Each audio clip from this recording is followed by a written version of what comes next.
എല്ലാവർക്കും പുതിയൊരു വീഡിയോയിലേക്ക് സ്വാഗതം. This is Shadiya Afsal. ഇതുവരെ സബ്സ്ക്രൈബ് ചെയ്യാത്തവരായിട്ട് ആരെങ്കിലും ഉണ്ടെങ്കിൽ ഒന്ന് സബ്സ്ക്രൈബ് ചെയ്തേക്കണേ. കൂടാതെ ആ ബെല്ലൈക്കണിലെ ഓൾ എന്ന ഓപ്ഷൻ കൂടി ക്ലിക്ക് ചെയ്യുക. ക്ലാസ് ഇഷ്ടമായെങ്കിൽ തീർച്ചയായും ലൈക്ക് ചെയ്യൂ. നിങ്ങളുടെ ഫ്രണ്ട്സിനൊക്കെ ഷെയർ ചെയ്യൂ, കമൻറ്റ് ചെയ്യൂ. ആർക്കെങ്കിലും കഴിഞ്ഞ പാഠങ്ങളുടെ ക്ലാസ്സുകൾ ആവശ്യമുണ്ടെങ്കിൽ ആ വീഡിയോകളുടെ ലിങ്കുകൾ ഡിസ്ക്രിപ്ഷൻ ബോക്സിലുണ്ട്. ഇതുവരെ കാണാത്തവർ തീർച്ചയായിട്ടും കാണണേ. ഹലോ കുട്ടികളെ, ഇന്ന് ഞാൻ പറയാൻ പോകുന്നത് മഴവില്ല് വരയ്ക്കുന്നവർ എന്ന പാഠഭാഗത്തിലെ പാഠപ്രവർത്തനങ്ങളുടെ ഉത്തരമാണ്.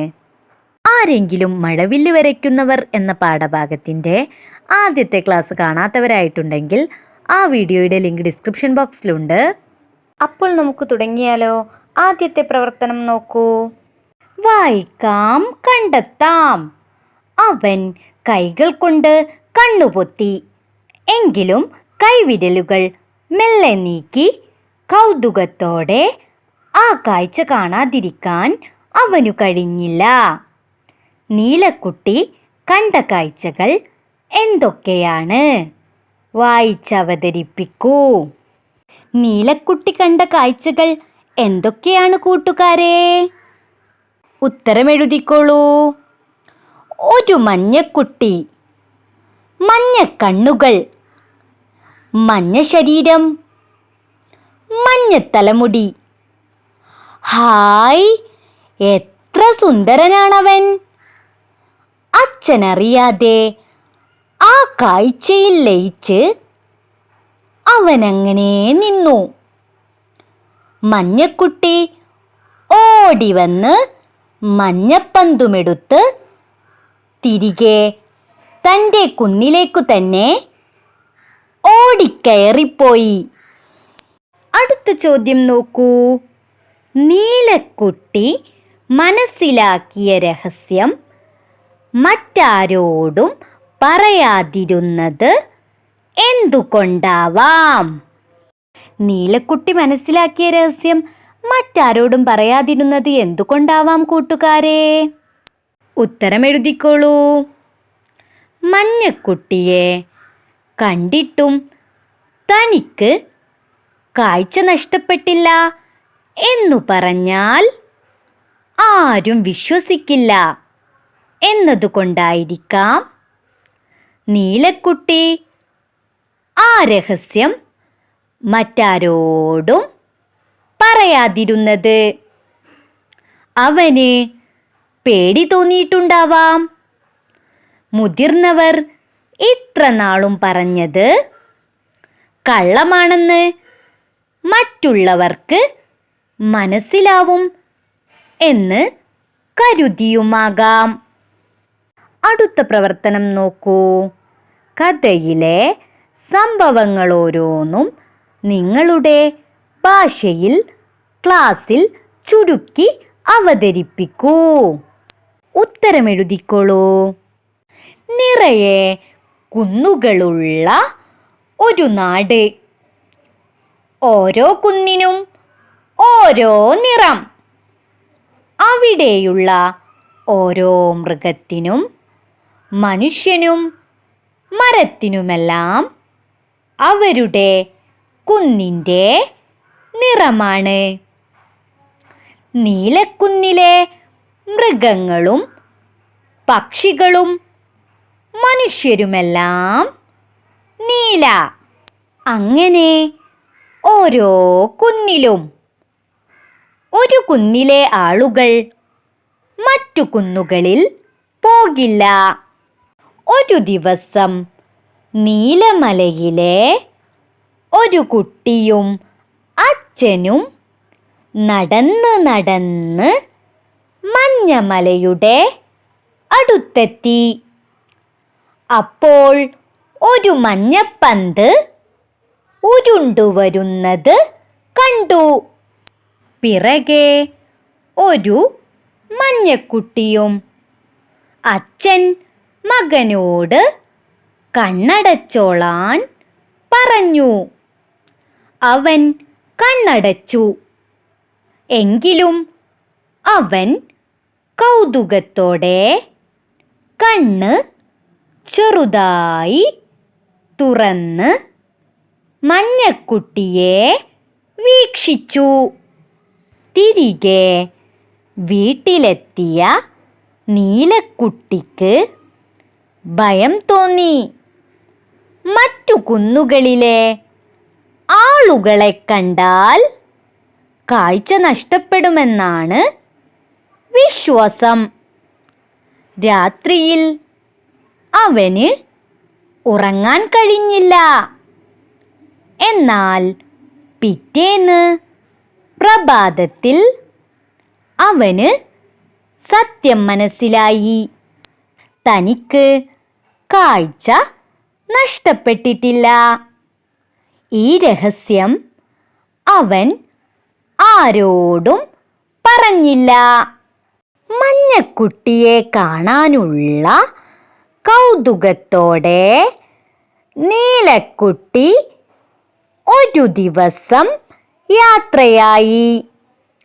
അവൻ എത്തിച്ചേർന്നത് പച്ചമലയുടെ സമീപത്താണ്. അപ്പോൾ ഒരു കരച്ചിൽ കേട്ടു. നീലക്കുട്ടി ഓടിച്ചെന്നപ്പോൾ ഒരു പച്ച പെൺകുട്ടി പച്ച തടാകത്തിൽ മുങ്ങിപ്പോകുന്നത് കണ്ടു. അവൻ അവളെ രക്ഷിച്ചു. അവളുടെ മുറിവ് നീലക്കുപ്പായത്തിൻ്റെ തുണി കീറി കെട്ടിക്കൊടുത്തു. അങ്ങനെ പച്ചക്കുന്നിലെ കുട്ടികളുമായി നീലക്കുട്ടി ചങ്ങാത്തത്തിലായി. ഇങ്ങനെ ഓരോ കുന്നിലെ കുട്ടികളും പരസ്പരം ഇണങ്ങി. അവർ ഒരുമിച്ചു കളിച്ചു, ഭക്ഷണം പങ്കുവച്ചു. ഇതൊന്നും മുതിർന്നവർ അറിഞ്ഞില്ല. കുട്ടികൾ കളിക്കുന്നത് കണ്ട് ദൈവം സന്തോഷിച്ചു.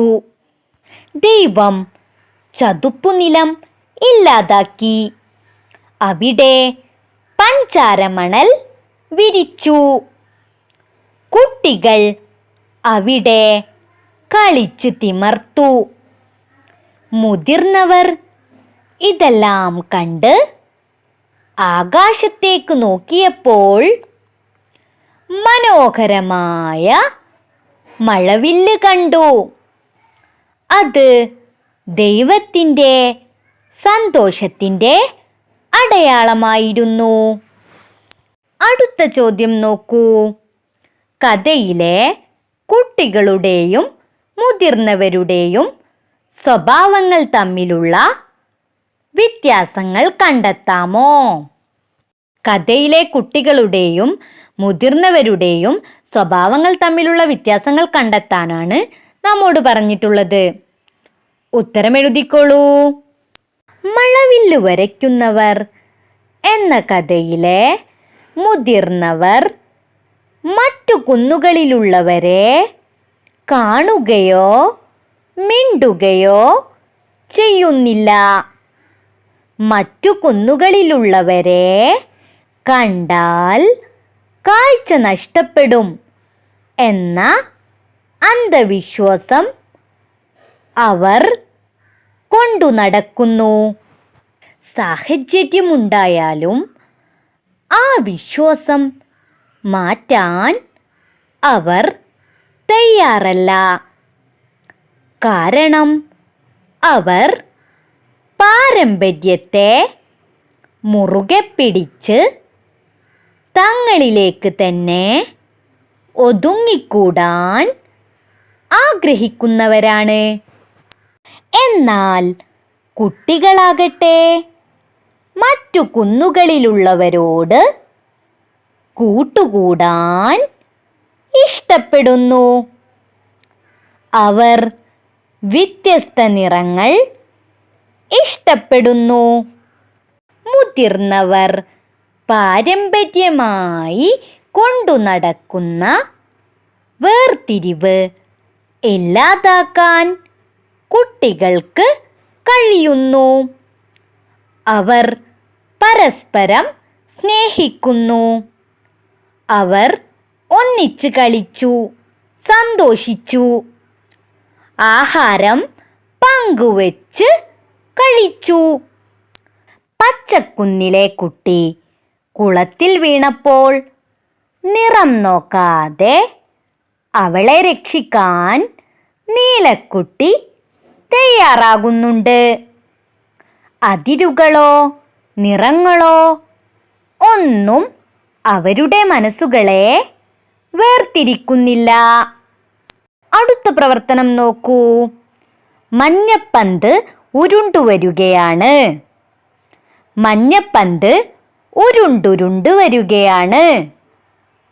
രണ്ടാമത്തെ വാക്യം വായിക്കുമ്പോഴും കേൾക്കുമ്പോഴും മനസ്സിൽ കൂടുതലായി എന്ത് ചിത്രമാണ് തെളിയുന്നത്? ഉത്തരം എഴുതിക്കോളൂ. മഞ്ഞപ്പന്ത് ഉരുണ്ടുരുണ്ട് വരുകയാണ് എന്ന് കേൾക്കുമ്പോൾ പന്ത് ഉരുണ്ടുവരുന്നതിൻ്റെ കാഴ്ച നമ്മുടെ മനസ്സിൽ തെളിയുന്നു. പന്തിൻ്റെ ചലനം നമുക്ക് അനുഭവപ്പെടുന്നു. ബാക്കി ചോദ്യം വായിച്ചു നോക്കാം. ഇതുപോലുള്ള കൂടുതൽ വാക്യങ്ങൾ എഴുതൂ. ഉത്തരം എഴുതിക്കോളൂ. കൂടുതൽ വാക്യങ്ങൾ. പരുന്ത് പറന്നു പറന്നുയർന്നു. ഉയരത്തിലേക്ക് പറക്കുന്ന പരുന്തിൻ്റെ കാഴ്ച. കൽക്കുഞ്ഞൻ ഇഴഞ്ഞിഴഞ്ഞു വരുന്നു. കൽക്കുഞ്ഞൻ്റെ വരവ് സൂക്ഷ്മമായി ചിത്രീകരിക്കുകയാണ്. അടുത്ത പ്രവർത്തനം നോക്കൂ. തൊപ്പി വെച്ച കാട്ടുകോഴികൾ. കോഴിക്ക് നൽകിയ വിശേഷണങ്ങൾ നോക്കൂ. കോഴി, കാട്ടുകോഴി, തൊപ്പി വെച്ച കാട്ടുകോഴി. ഇത്തരത്തിൽ വിശേഷണങ്ങൾ ചേർന്ന മറ്റു പദങ്ങൾ കണ്ടെത്തുക. കഥയിൽ നിന്ന് കണ്ടെത്താവുന്ന മറ്റെന്തൊക്കെ പദങ്ങൾക്ക് വിശേഷണങ്ങൾ നൽകാം? ചാടുന്ന പച്ചമുയൽ. മുയൽ, പച്ചമുയൽ. ചാടുന്ന പച്ചമുയൽ. എറിയുന്ന മഞ്ഞപ്പന്ത്. പന്ത്, മഞ്ഞപ്പന്ത്. എറിയുന്ന മഞ്ഞപ്പന്ത്. അടുത്ത പ്രവർത്തനം നോക്കൂ. വേറെ വേറെ നിറങ്ങളുള്ള ആ കുട്ടികൾ ഒന്നിച്ചു ചേരുമ്പോൾ മഴവില്ലിൻ്റെ ഭംഗി സൃഷ്ടിക്കപ്പെടുന്നു. എന്ത് സന്ദേശമാണ് മഴവില്ലു വരയ്ക്കുന്നവർ എന്ന കഥ നൽകുന്നത്? ചർച്ച ചെയ്ത് കുറിപ്പ് തയ്യാറാക്കൂ. ഉത്തരം എഴുതിക്കോളൂ. കുന്നുകളിലുള്ളവർ ഇത്രയും കാലം നിറത്തിൻ്റെ പേരിൽ വേർതിരിഞ്ഞു നിൽക്കുകയായിരുന്നു. പരസ്പരം കണ്ടാൽ കാഴ്ച നഷ്ടപ്പെടുമെന്ന് അവർ വിശ്വസിച്ചു. ആ വിശ്വാസം മുതിർന്നവർ അവർക്ക് നൽകിയതാണ്. എന്നാൽ നീലക്കുട്ടി ആ വിശ്വാസം തെറ്റാണെന്ന് മനസ്സിലാക്കി. അവൻ്റെ തിരിച്ചറിവാണ് എല്ലാ മലകളിലെയും കുട്ടികൾ ഒന്നിക്കാൻ കാരണമായത്. പലതിൻ്റെ പേരിലും കലഹിക്കുന്ന ലോകത്തിന് മഹത്തായ സന്ദേശമാണ് ഈ കഥ നൽകുന്നത്. കുട്ടികൾ ഒന്നു ചേർന്ന് കളിക്കുന്നത് കണ്ട ദൈവം സന്തോഷിച്ചു. ദൈവം ചതുപ്പുനിലം വറ്റിച്ച് പഞ്ചാരമണൽ വിരിച്ചു. ഒരുമയുടെ സ്നേഹത്തിൻ്റെ മഴവില്ല് ലോകത്തിനുമേൽ വിരിച്ചു.